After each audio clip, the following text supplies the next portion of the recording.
How's it going, guys? Ladies and gentlemen, boys and girls, please take a seat. Welcome to Story Time with Jeet. Absolute honor. Today we are talking about the red versus blue game. Democrats, Republicans, left, right, red versus blue. That's how I'm going to refer to it as, red versus blue. Just a quick little rundown, because I'm trying to explain, I guess, where I am and what I am and how this whole thing works. Let's go back real quick, a little bit of context. Does everyone remember growing up at some point, maybe you participated in this where you legitimately thought wrestling was real? Now, don't leave. Give me a second, okay? At a certain point, a lot of us did wholeheartedly believe that stuff was real. It looks really real. The yelling, the violence, all of it. And to a degree, yes, it is real. Even some of you now are saying, like, it is real. It is. The violence is real. The slamming, the smacking, the pile driving, all that stuff, right? The violence is real. The slapping on the chest is so real that the swelling actually causes scarring over their lifetime. Like, that's a real thing. Like, I'm a joke. Please look it up. Please look it up. So yes, even though the story and the lore was scripted, that is what makes it fake. But the violence and the cheering and the love for the sport, that's real. That's real. Same thing here. The violence, when it comes to the left and the right, pointing at the wrong ones, that's real. And just a quick breakdown. When I'm talking about the right, you know, we're talking about like the red, the right, the elephant, the GOP, conservatives, Republicans, conservative general mindsets, that kind of word cloud association. Same thing over here, you know, with the blues, the Democrats, the liberals, you got Democrat, liberal, leftist, blue. And it's supposed to be a donkey. But just real quick, this is the free program. 2, life's not fair, and 3, no one really likes you guys anyway, so this is fine. This is good enough. But here's my problem. It's not real in the sense that you and I perceive everything to be real. It is real as a police officer coming into a domestic dispute after it's been going on for several hours or days even. And he has to make a snapshot decision of who is the good guy, who is the bad guy, is there any good guys or bad guys? But this is what happens time and time again with this red versus blue mentality, that one of them is the good guy. One of them is the bad guy. And you can always tell whose team somebody is on because they automatically assume that one side is the good guy side and generally the victims of said political shenanigans. And then you have the bad guy side, the antagonist that are almost always wrong, and all their motives are always evil and for some kind of sneaky kind of bad thing. And same thing, when you're talking to someone over here, they get that same, oh, everyone over there is bad and wrong and does stuff. And whenever you talk to these people, like, hey, here's a situation that both sides did the exact same thing. I'm not saying close, I'm saying the exact same thing. On the right, they will excuse it because the left had done it in the past. On the left, they will excuse it because the right had done it in the past. So because one of them had done it in the past, they both now agree they can get to each other back and forth as long as they, A, get to complain about the other one doing it, and B, don't get stopped from doing it to the other one because the other one did it to them. It's like a couple of children sitting in the back of the car constantly poking each other in the ears and eyes because one of them started it and now it won't stop. This has nothing to do with government. This has nothing to do with politics. This is strictly bad, interpersonal relationships at play and on a macro scale in public. These people are not trying to better the system, talk about the system, improve the system, challenge the system. They're not. It's nonstop, constantly trying to use the system against their opponent, back and forth, back and forth. And every time somebody joins the discussion, they've already got a boohoo story. They've already got a boohoo story. They want you to join their side so that they can get your vote to push their agenda. Like on this side, they want you to believe wholeheartedly, they want you to believe that they are the gun side. If you are pro-gun, you're a conservative, you're one of us. Come join and vote for us. Vote red. Vote red. Yeah, come join us, because you know we got to team up, man. We got to team up, and we gotta stop these Nazis from taking our guns and vampire eating our children. And then when you come over here, you know, it's like, oh, well, you know, we got to team up. We got to team up because we got to save the world. We got to save the world. And we got to save everyone from themselves. And we got to pretend to be superheroes and solve all the world's problems. And for some reason, we all hate rich people. What? Oh, my God, man, this is ridiculous. Both sides claiming victim for all kinds of stuff just because they want your vote, they want your support, so they can throw their weight around. The more weight and power and votes they have on either side, the more damage they can do to the other side. It's not about progressing the country. It's not about solving problems. It's about getting problems to be as quiet as they can be, so that then you can use the rest of your time and money to attack your other side. And you can, and they can say anything they want. It's their actions that matter. It's how they spend the money that they get that matters. This is the red, white, and blue game. That's why it's fake. It's not about the country. It's not about the team. It's not about our society. It's not about civilization. It's just red versus blue. And that doesn't help us. When you're constantly talking about drama and stuff that does not matter, that is not necessary, that constantly wastes time and resources on things that are not threats, and then you completely dismiss real threats, that's not helpful. You have to dismiss real threats, because all your time and energy is spent so much constantly invested into the red, white, and blue, or the red versus blue game. Meanwhile, the ones that are focused on the country, that are focused on the nation, that are focused on the team, you know what kind of things they actually talk about? Like, for real? Like, people who actually care about the country? Please come with me. Come with me. Let's visit some of these conversations, because I'd love to include you on them, because this is where I'm at. This is where I've been. I haven't been playing these stupid little games. In case you haven't been paying attention, poverty, crime, unemployment, a lot of things are tied to illiteracy. This is not some kind of debatable, does God exist? Does the tooth fairy exist? No, we can look at these numbers. We can look at all these charts. We can break it down. We have a serious problem with literacy because of the red, white, and blue, or because of the red versus blue game, and how they want to divvy up how money is spent on teaching the children of our nation. And because of that, this has been exacerbated. And what is this? This is what, and here's the question. This is why it's blank right here, okay? What is the percentage of your state, your nation, right now, whose fourth graders can read at a fourth grade level? Hit pause. Go look it up. Compare your state to your country to your half of the globe, and then compare it to the rest of the globe. How are your fourth graders doing?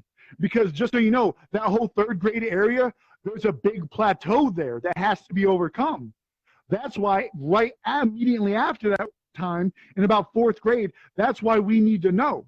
Because all those people who are behind at that point, who are still at a third grade level or below, when it comes to ninth grade, again, eighth grade area to ninth grade area, another transition of difficulty for literacy, you're losing more people. And how this plays out is your drop rate goes out. The higher your illiteracy in these areas, your drop rate goes up, which means your successful graduates go down, which means you have less people who are able to join high complex jobs in the market. You're basically just mass producing illiterate entry-level workers that can't even apply for high-level jobs or the training to do those jobs. And no, this isn't a, oh, well, some people are just bad at it. That's not a thing. In real life, not counting this red versus blue, some people just aren't good at society bullcrap. In real life, yes, food, sleep, stress, all those things affect these numbers. It's important, super important. You want to know another, and this is a huge topic, please join in on it. If you would put as much time and energy into your passion for the red versus blue game into this, it would have a positive effect on your life, our nation's future, and literally the species of the future of our species. This is a good like time investment for time and energy, not the red versus blue fake story bull crap. More numbers that we talk about. How much food do we eat? How much population do we have? How much money do we have to make during a year so that we can buy the food that we can need to survive? If we get cut off from the rest of the world, how long before we starve to death? These are super important things. What if everyone gets mad at us because of what we did, or some president or something like that, and they want to starve us out? How long do we have? That's super important.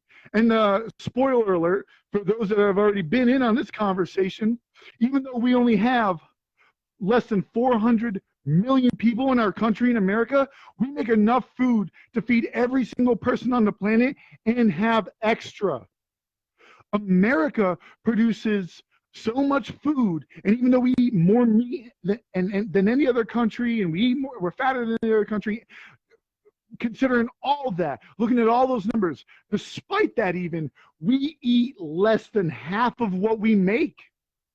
The rest of it goes away. It either gets thrown away or it goes over to the in other places in the world where it sits and rots at airports and shipyards and stuff, because those people don't have the money to ship and airdrop and bus all that food into parts of the world where there's no real stable infrastructure to deliver it. So that food winds up being given out really cheap at these places that already have food. They're already taking care of themselves. So when people say, oh, America's so fat, we make other people fat, that's not a joke. I mean, it's funny because it's sad, but it's not like a joke, like a fictional thing. It's funny because of how sad it is. Yes, the food rots too. And when it does finally get to these really hard to reach places, there's no refrigeration to keep it. This is a real topic that patriots have. The people that literally feed our nation in the world. On average, the American farmer makes enough food by weight to feed 116 families. Don't take my word for it. Look it up. 1% of our population in America makes enough food to feed the entire planet. And by the way, 1% of our population is also the greatest military on the planet. But if we keep playing with the red versus blue game, we don't pay attention to our children, we don't pay attention to keeping ourselves together throughout the winter and throughout the next century, throughout the next millennia, we're going to go the way of the dinosaur. And as far as evolution goes, as far as conquering the country, conquering the world, conquering the solar system, conquering the galaxy, exploring it, any of that, that's a big fat F. You can't do that if you don't exist. You're gone. Bye-byes, bye-byes. It's going to be him and me. And some aliens making a hologram laughing at us the whole time. Tee-hee-hee-hee-hee. I don't find it funny. I mean, I kind of find that funny. We need to cover these real problems and stop spending so much time and energy in that drama right there, because we've got real work to do. Real, complicated, dangerous, time-consuming, hard, difficult stuff. And we're not going to get it done if we're spending all our time and energy in that silliness. We need to start making progress again. We need to get back to work. No, not everyone needs to be an astronaut. Just being being part of the team and not trying to burn the team down, that is how the rest of us can get things done. This has been the track. Even with this, even with airplanes, that was America. That was brothers working together. That was cooperation. That was them using their talent and skill to further their knowledge on and comprehension on something so they could achieve something based on previous research and development and ideas of other people. We build off of each other. We recruit other people's ideas. That is the important thing. That is what matters. That is the real America. Not this red versus blue game. Get this out of here. Get this out of here. I don't want this. Get this out of here. Let's get it. This right here, get that out of there. I don't want any of that. I don't want any of that. This, well, yeah, we're keeping that because obviously this is what matters right here. This is what matters. The red, white, and blue team. Not this red versus blue game. That's for bored people. That's for rich people to feel busy throughout the day while they're waiting on meetings.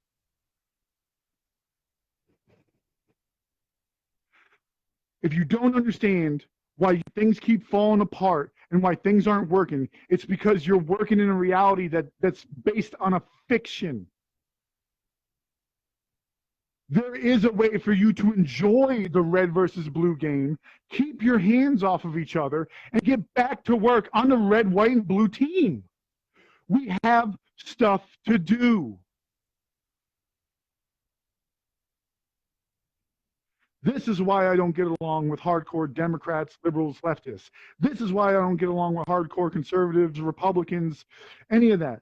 Because they always have hard ideological viewpoints, and that if I express anything outside of what they're expressed, I don't know what it's called, but just like they're not willing to budge on it.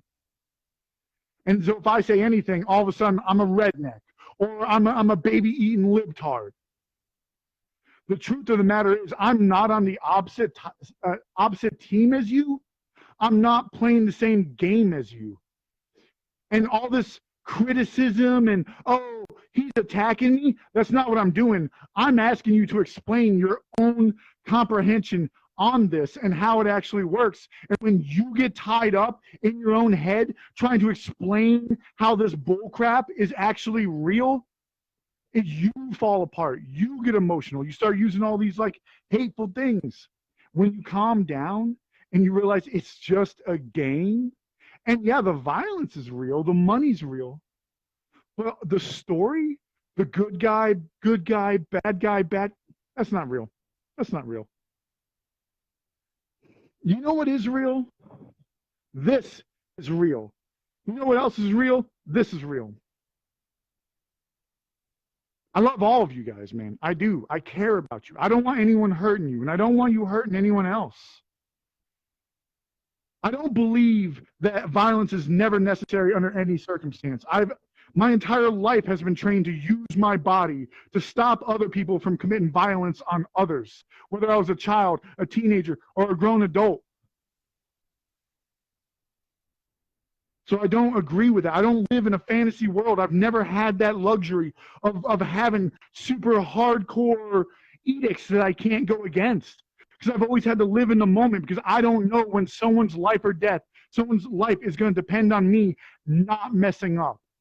I don't know when they're going to need me versus when they're going to go years without ever needing me.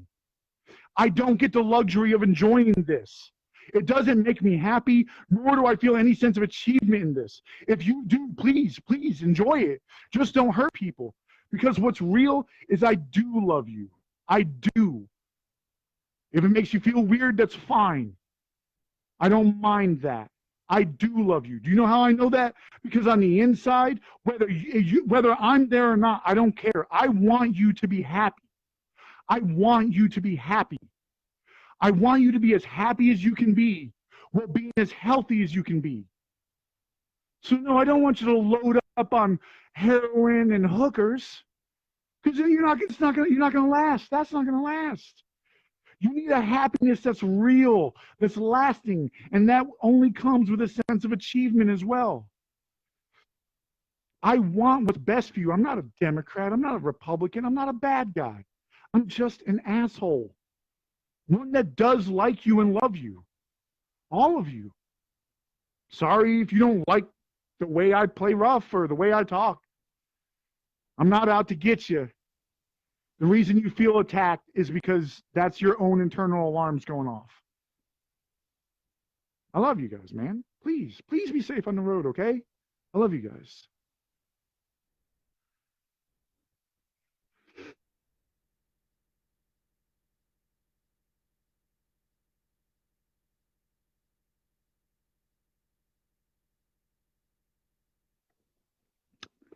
I think I chose the wrong program. Sorry. Right? Oh, wait. Don't go to the. Oh, I got some. I got some. Right. All this really stuff. How about this? You guys want something cool? You guys want something cool?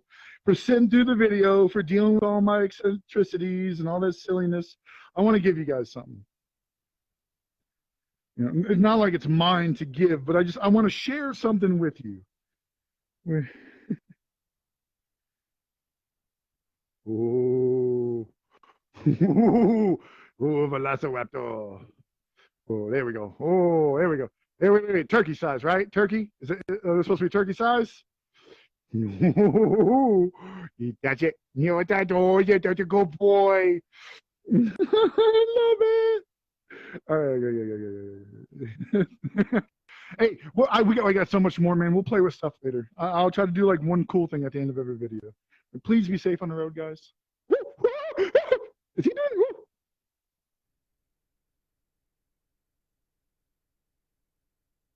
Woo.